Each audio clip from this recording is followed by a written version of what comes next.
What up, Cucks? It's your boy, the Hater. And in this whole discussion about Cookie Rhodes and his spot being taken over by the Great One, people seem to have forgotten about CM Punk, right? Now, I just want to say this. People should forget about CM Punk. People should forget about Cookie Rhodes. And people should remember the name The Great One, The Rock, right? And here's why. CM Punk and Cody Rhodes, very similar, right? Cody Rhodes comes back, he has a couple of matches, then he gets injured, and we don't see him for like 8 months, and then he comes back, wins the Rumble.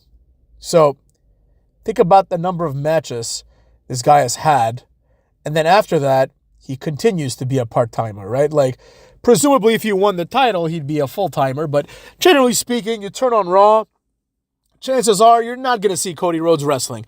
You might see him in a suit cutting a boring promo, or you might see him in a suit trying to cut a boring promo, only to be cut off by another boring wrestler. CM Punk, same thing. 10 years. We wait for CM Punk. He comes back in November, motherfucks. In November. It's now February. You understand me?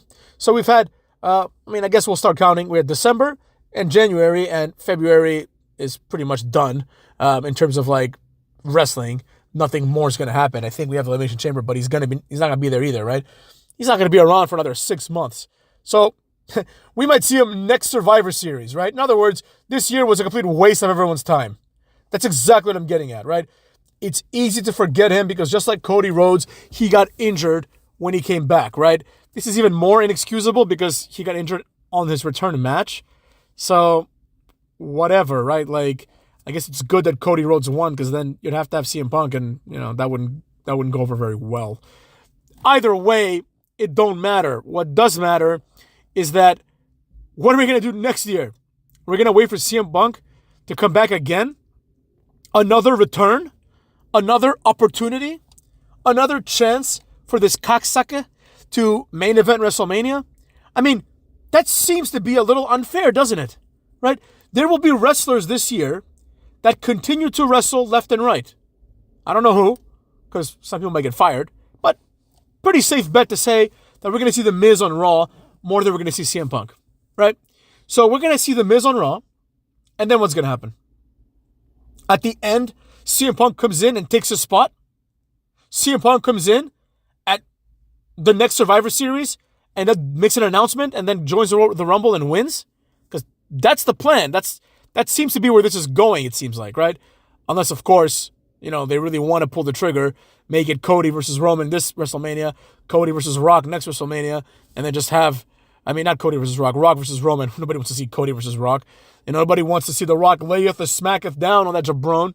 But the point is, where does CM Punk fit in all this, right? The answer is he fits nowhere. In other words, more interesting things have happened, like the return of The Rock, that once again have completely overshadowed CM Punk. Like, nobody cares, right? He's injured. We know he's going to be gone for 6 months. And is anyone really anticipating his return? And if so, why? Because he came back and he was around for 2-3 months and he did nothing. He didn't cut one good promo. He didn't make one good point. He just pretty much got in Drew McIntyre's face and got his ass beat. That's all that he did, right? A completely worthless and horrible return. Nobody wants to see him. Next year, he's going to be like nearly 50 probably, and he's still going to come back. And in other words, how many chances to return does this asshole get, right? Same thing with Cody Rhodes. Why is it that these people can continue to have chance after chance after chance? Like, what is the logic? What is the point of having Cody Rhodes continue to win and CM Punk continue to make an impact, right? Why not do what people like CM Punk have been wishing you to do the entire time, and that is put over these so-called workhorses, right? Why is it? And in this storyline, there is an element of truth, right? Like Seth Rollins has a pretty good argument, even though he's injured now, like Roman Reigns said. His argument is, whoa. Why is it that I'm the one who wrestles, I'm the one who does things, and I'm also going to be a mid-carder? Why is it that every main eventer this company has is a part-timer, right? Including CM Punk, including, Cody Rhodes. Oh, but Hater, CM Punk got injured, that's why. No, I'm talking about before. Before he got injured, right? What was he doing? Nothing. He wasn't showing up. He wasn't out there wrestling Tozawa. He wasn't out there wrestling anybody. He was just there, maybe occasionally showing up and cutting a horrible promo, typically doing nothing, not even showing up, right? So Why is it that all the main eventers are part-timers, right? In other words, it's time for us to start considering the value of people like CM Punk. Like, does CM Punk provide more value than Randy Orton? And if so, is this value completely a consequence of the fact that CM Punk left the company 10 years ago and therefore he's quote-unquote a fresh face? Because if that's the case, that's not good enough, right? If that's the case, start pushing Randy Orton.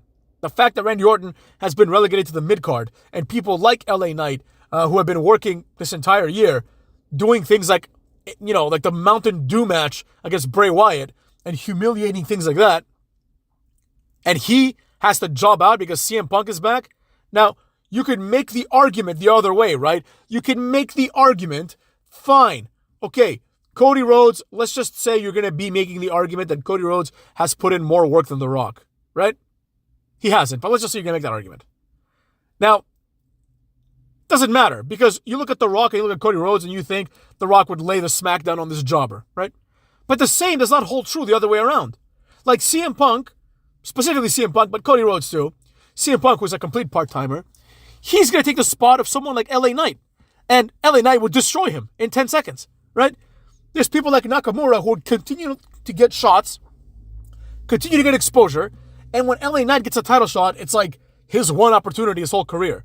Like, think about how many title shots Nakamura has had compared to Cody Rhodes in his first run. Or hell, compared to Cody Rhodes, period. Nakamura has more WWE Championship matches, I think Cody only has one, than Cody Rhodes. So why am I supposed to believe that Cody Rhodes is so great? CM Punk has been gone for 10 years.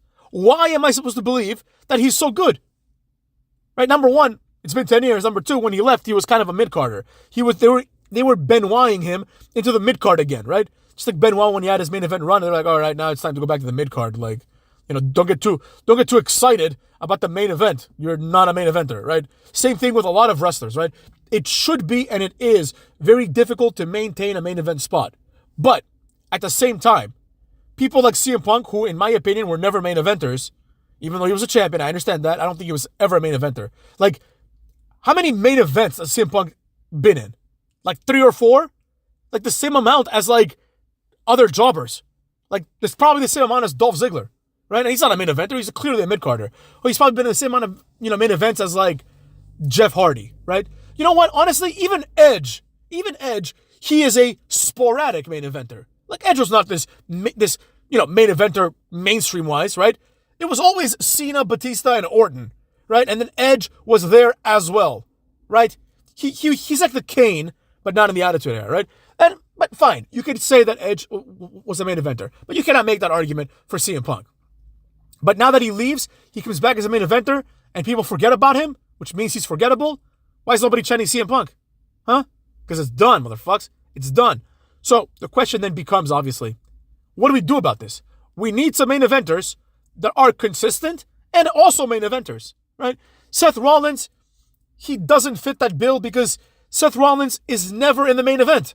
That's the problem, right? It's like the only time Seth Rollins finds himself in the main event, he's like the 4th guy in the match, and it's like a 10-man match, like at War Games or something like that, right? Like, the next pay-per-view should be main evented, not the next pay-per-view, but after WrestleMania.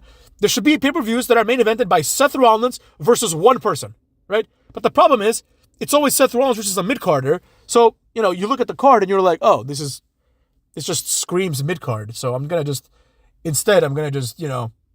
put this in the mid-card where it belongs. And with that being said, what do we do about it? What can we do? Certainly, you can have like a match like Seth Rollins versus Randy Orton needs to happen, right? Because Seth Rollins, even though he's been around forever and he's actually closed WrestleMania and he's been in other prominent WrestleMania matches, he really is in that Kane, Randy Orton feel, right? Like, he's not Triple H, he's not Batista, he's not Cena, right? Like, there's levels to this, right? There's those guys that I just mentioned. Then there's like Randy Orton and Kane. And then there's like, Edge and RVD. I put them kind of on the same category. Like RVD not here, but like in TNA and stuff, in other places. But let's be real, right? Like, there's very few main eventers. So Seth Rollins still has to be pushed to the main event. He's not, despite being in the company for like 30 years, he's not a legit main eventer yet. So he needs to have, what he needs? He needs a clean win against Randy Orton in like a 25-minute match. That's what he needs. He needs that moment that everyone can benefit from. He's never had it. He's either had these like sneaky wins, or he's beaten like Brock Lesnar in like 2 minutes, and like what essentially is Brock Lesnar not caring enough to do a match with him, right? So we need to push him as a main eventer, or at least find somebody else. Braun Breaker, that's what I've been saying, right? But this, like everyone being a mid-carder and the main eventer is only showing up once every 3 weeks is just not sustainable. And it's especially not sustainable when one of the main eventers, quote unquote, CM Punk, gets injured. And there you go. There goes your entire plan. Now, with that being said, fuck yourselves.